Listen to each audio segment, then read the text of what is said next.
So nice to meet you. Let's go on with the hot session afternoon with Euan Murray. Oh, I can't pronounce that. Murray. Like that? Very good. Yeah, that's great. So my first question is, why are incentives important? Well, I tell you what, before we start then, Yeah. why don't I answer What are you doing exactly why, as a well, sustainability? why don't I answer the Euan question? So it's a Scottish name. It means John. And so I guess the French equivalent is Jean. Jean? German equivalent is Johann, or Spanish equivalent would be Juan. Apparently it's Giovanni in Italian, which I can't quite figure out, but I'm happy to respond to any of those. Any of those. But yeah, you were asking about incentives. Yeah. So maybe I'll ask all of you, please put your hand up if you've ever bought a lottery ticket. Who's ever played the lotto? That's most of the people in the room. And of course, the incentive there, we all know it's huge. Millions of euros or pounds or dollars there for us to go after. But of course, we also know that lots of other people are playing the lottery. Many, many more millions of people are playing the lottery than there are prizes out there. And for every euro or pound or dollar you spend, chances are you're going to get less back. So there's an incentive, but who knows whether it's really worth it? Who knew that already and still sometimes buys lottery tickets? Yeah, a few hands still going up, and I'm in exactly that boat. But that whole idea of incentives, sometimes they're rational, sometimes they're irrational, but they prompt us to do things. And we see this in everyday life, whether we are acting as consumers, or as citizens, or as business leaders. And I see that also with the business leaders that I talk to through my work every day, that for every business leader I meet who says, well, the market is my incentive, I just respond to our share price, I meet 5 other business leaders who say, yes, I've got to hit our numbers, but I also have to go home in the evening and see my family, and I need to be able to look into the eyes of my children and tell them I did everything I could in my position of power to drive our company forward. So we all respond to incentives in different ways, and that's really at the heart of the work that we do at the Sustainability Consortium. And exactly, can you tell us more about what is the Sustainability Consortium doing here exactly, and how incentives are important? Great, thank you. So the Sustainability Consortium is a non-profit organization.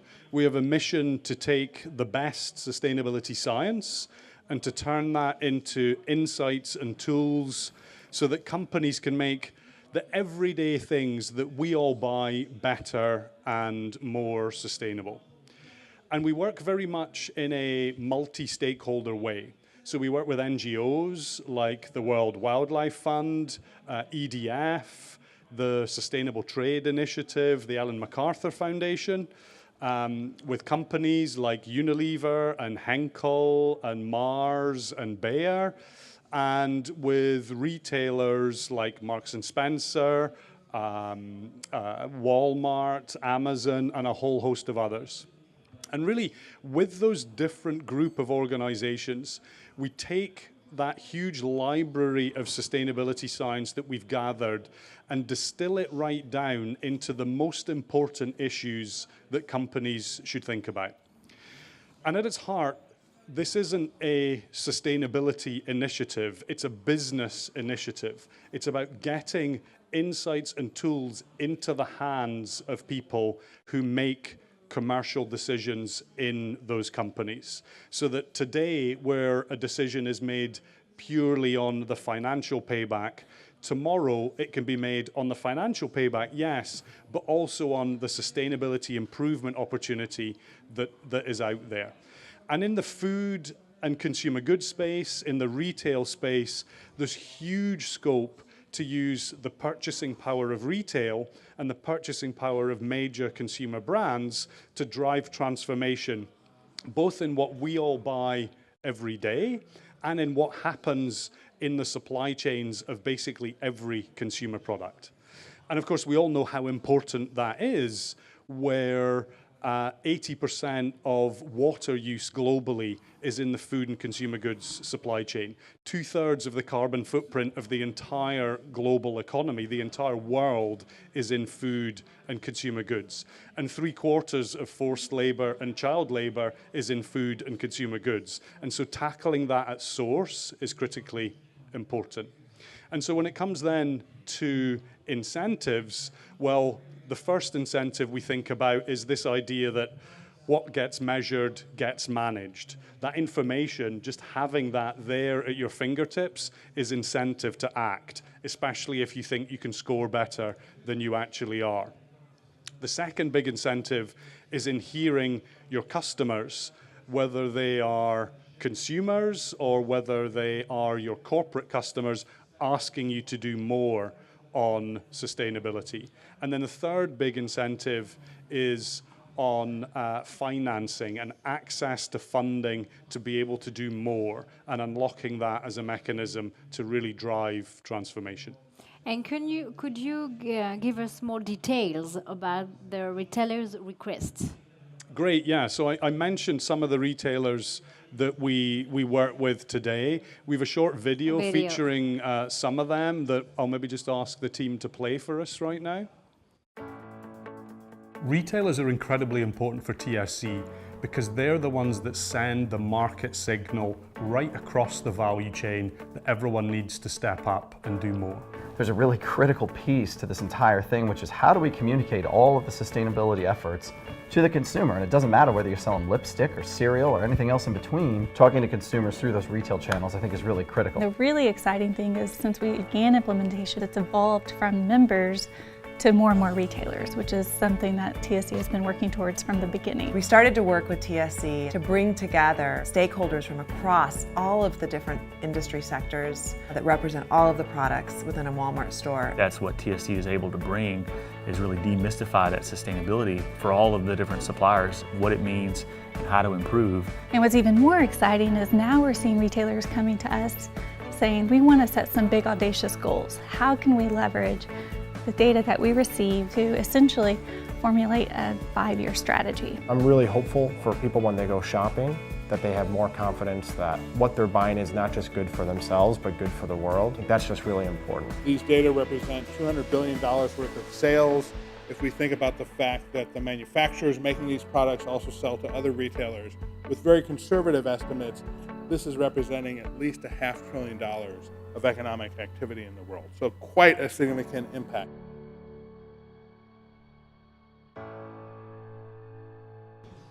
Great. So hopefully you got a sense from that of the breadth of different things we're doing, but you heard from Laura and Zach there, who are in the sustainability team at Walmart. And they're the organization we've worked most closely with. And the engagement with the sustainability team is important, but it's really the engagement with the commercial team that matters most. So if we think about an organization like Walmart, $500 billion worth of annual sales, it's a huge, huge operation. And they are a big driver of the sustainability impact of each of us as we shop in their stores, and also of a huge number of global value chains. And yet, the real power there rests with a very small number of people. There are about 300 people in that organization who are their buyers. They're the commercial people who decide how much shelf space Coke gets and how much shelf space Pepsi gets. They decide what goes on shelf and what doesn't. And arming these people, this relatively small number of people, with an understanding of the sustainability performance of the things they're putting on shelf is super critical to driving that next set of organizational change. So now these 300 buyers have, alongside all of the regular business metrics, the sustainability rating of the products they're putting on shelf, and they now get part of their annual bonus based on how that improves over time. So that incentive that they have to ask their suppliers questions really creates that market signal that encourages the whole supply chain to do more, to understand and to make more transparent what goes on right along the value chain, and to unlock the next wave of sustainability opportunity, because they know they're going to be asked about it next time they sit down with their corporate customer. They're going to want to see results, and that extra incentive there is really driving change. And as you heard at the end of the video there, we've reached real scale with this now already. We're already covering about $200 billion worth, that's billion with a B, dollars worth in annual sales through retailers like Walmart, Walgreens, Kroger, M&S, and others. And that's already unlocking a huge next wave of sustainability savings. And what are you doing in the financing area? Great. Well, in financing, there's a whole host of different opportunities, but what we hear often, especially from smaller organizations, especially from organizations that are maybe further back in the supply chain, they don't have a well-known or trusted brand, we hear that the access to capital and financing opportunities are a big barrier to them in doing more, and that if they had the incentive of being able to unlock some of that, then they'd love to go to the next level. So we work very closely with HSBC and with some other TSC members to try and unlock this opportunity. And last week, Walmart and HSBC announced the new partnership, the Sustainable Supply Chain Financing Partnership, where in essence, suppliers... What does that mean exactly, working with HSBC? So what it means exactly is... Regarding climate change? If you are a supplier that can demonstrate you're making progress on sustainability, you get cheaper financing from HSBC. So if as a supplier you've participated in the sustainability index that we've developed, and you can show you score well, or you can show you've made a big improvement versus last year, you get a tick in the box. And you can use that to go to HSBC and get a reduced rate on your trade financing from HSBC. Okay. And I heard that you work with ADF or Ellen MacArthur Foundation. Do you have a significant example that you are the change of the mindset, for example, after working with you? Or maybe the new program that they launch after working with you? Great. So concrete example, yeah. Those NGOs are incredibly important in underpinning the scientific research to make sure we're doing that right. I love to tell a story about a major global corporation who came to us and said, last year you asked us. Well, we filled out your survey. Last year, you asked us about the greenhouse gases in our product, but we make T-shirts, so we don't have any greenhouses. And you just think in 2019 that a major global corporation doesn't understand what greenhouse gases are and climate change is. This is a huge, huge issue. And so working with WWF, working with the Environmental Defense Fund, the Nature Conservancy, we can directly help that company so that they can unlock the business savings, they can unlock the commercial potential of sustainability, and then they can go to their corporate customers and show them the progress they've made and create that shared value for them, the supply chain, and ultimately for all of us as consumers.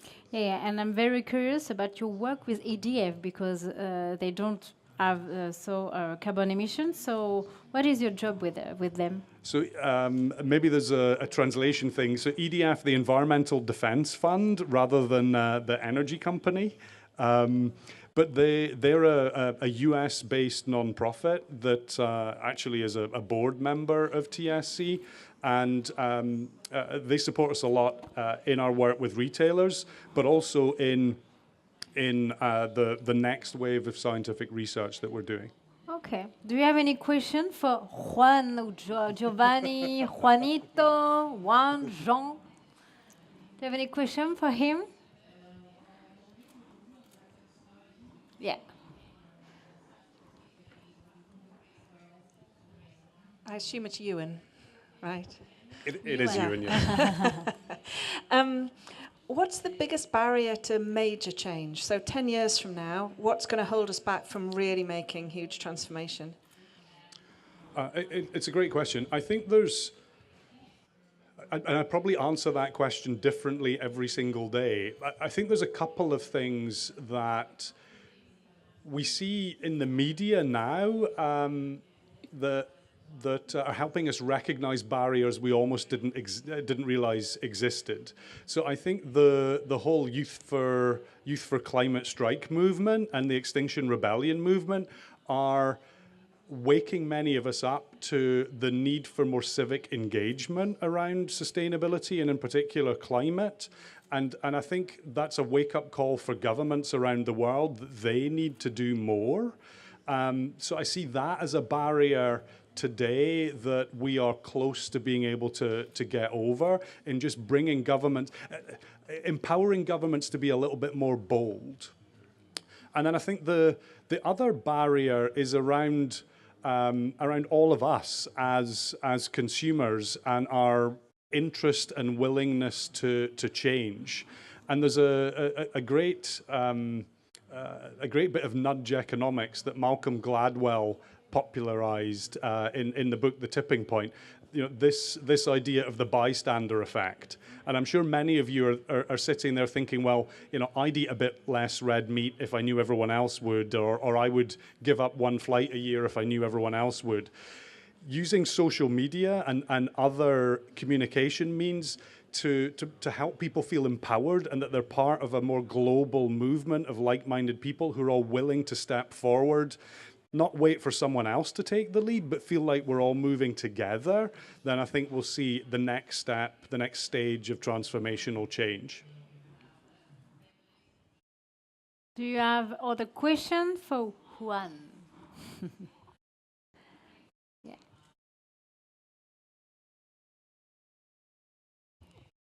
So would you please tell us what is your ultimate goal? Do you believe that are you aiming at achieving 100% clean or sustainable procurement processes? And do you believe it is possible? It's maybe a kind of funny answer. I don't really know what that means, what 100% sustainable means, but yes, that is what we're aiming for. And I think it has to be where we all want to go. And in the climate movement, in the broader sustainability movement, I think it's incredibly important that we all feel brave enough to start on that journey without necessarily knowing where the end destination is. And it's okay to do things today that we know will improve, even though we know that in 5 years' time we'll look back and think, geez, we could have worked harder, we could have gone further. And we all have to get comfortable with that fact. And it ultimately comes back to the fact that the way to solve the sustainability issues that we're facing globally is not to persuade everyone that we should go back and live in a cave and stop consuming and stop having fun and stop taking our kids on holiday and this being about stop. We have to find ways to allow people to continue to lead happy, fun, fulfilled lives, but in a way that decouples their human quality of life from the overall impacts that we all have on the environment. And that is not something that we can do overnight. We can't flick a switch. We're going to feel like we're working in a hypocritical way for a very long time. It's going to feel like we're making uncomfortable compromises, I think, for a very long time. And we almost have to make our peace with that, come to terms with that, and do as much as we can to move us along as fast as we possibly can, recognizing we're probably aiming at a destination that we'll never actually get to.